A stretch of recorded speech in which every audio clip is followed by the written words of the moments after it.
आज जी बैठक आयोजित केलेली आहे ती SIR संदर्भात बैठक आयोजित केलेली आहे।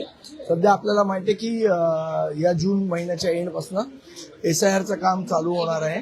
तर ते आम्ही जे नेमलेले BLA आहेत त्यांनी कशा पद्धतीने काम करायचं याचं मार्गदर्शन आज होणार आहे। निश्चितच राज ठाकरे काय नेमके आज मार्गदर्शन करणार सध्याचं लक्ष आहे? मार्गदर्शन झाल्यावर काय 6 खासदार कुठले पुन्हा एकदा आमदार कुठल्याची चर्चा आहे उद्धव ठाकरे यांच्या? नाही ती कालची संजय दिना पाटलांची मला असं वाटतं बातमी दाबण्यासाठी म्हणून ही बातमी सोडलेली वाटते मला वाटत नाही कुठले आमदार भेटले तर। एकीकडे पाऊस देखील बोललं जात आहे की ठाकरेंचे नगरसेवक बघा हा प्रश्न ठाकरेंच्या शिवसेनेचा आहे आणि शिंदेच्या शिवसेनेचा। मला त्याच्यामध्ये कल्पना आहे कारण दोन्ही सेनेतली नाहीये।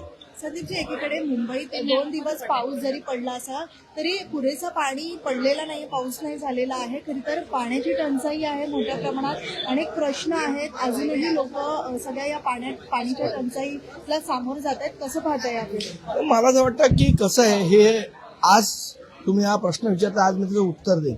याच्या आधी जेव्हा मागच्या वेळा पाऊस पडला नव्हता त्याच्या मागच्या वेळा पाऊस पडलेला धोधो पडलेला मुंबईत, त्याच वेळेला मी सांगितलेलं की मुंबईमध्ये रेन वॉटर हार्वेस्टिंगसाठी स्पेशल योजना महापालिकेने करायला पाहिजे।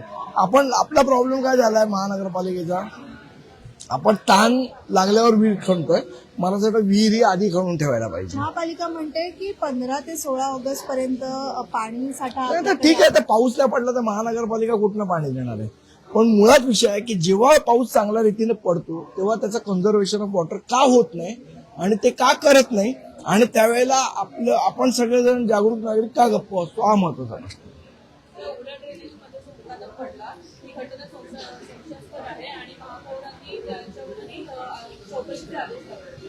अहो ज्या असिस्टंट इंजिनियर मेंटेनन्सचं एक काम आहे त्यांनी तिथे झाकण लावलं नाही, ह्याच्यात संशयास्पद काय कामचुकार पण आहे, ताबडतोब सस्पेंड करा, चौकशी कसली करता याच्यात? काही मला असं वाटतं नारळ वाढवायला सांगा ऋतू तावडे ना, काही जे काय करतात ते उलट होत आहे त्यांचं।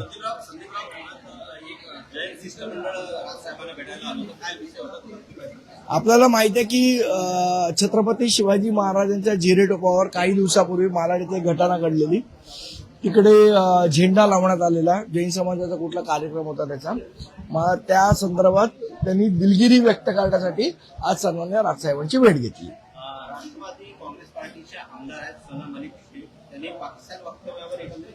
मी ऐकलं नाही। ट्रिपल तलाक वरना खरं तर विधानसभेमध्ये हा मुद्दा उपस्थित करण्यात आला। काय मला माहित आहे, म्हणजे मला त्या विषयात माझा अभ्यास नाही, मी वाचीन सगळं आणि मग बोलू।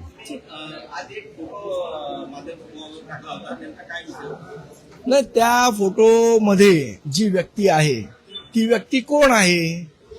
नाशिकमध्ये झालेल्या 10 कोटीच्या केबल चोरीशी त्या व्यक्तीचा संबंध आहे का? असल्यास ती व्यक्ती सन्माननीय खासदारांबरोबर काय करते? त्या व्यक्तीने सन्माननीय खासदारांना गाडी भेट दिलेली का? दिली असेल तर अशा लोकांकडनं गाड्या का भेट घेतल्या? या सगळ्या प्रश्नांची उत्तरं आपण सगळ्यांनी मिळून शोधली पाहिजे। याच्यासाठी तो फोटो सांगितला।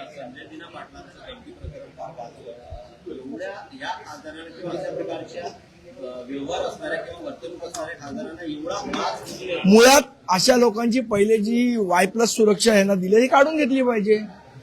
आपल्याला आठवत असेल तर एका प्रतीचं यश कलाकाराची हिट अँड रन केस झालेली, त्याचा जो बॉडीगार्ड होता त्यांनी जाऊन FIR त्याच्यामध्ये दिलेला, मग संजय दिना पाटलांचे इथले जे बॉडीगार्ड होते त्यांनी जाऊन अजून FIR का नोंदवला नाही, हा महत्वाचा प्रश्न आहे।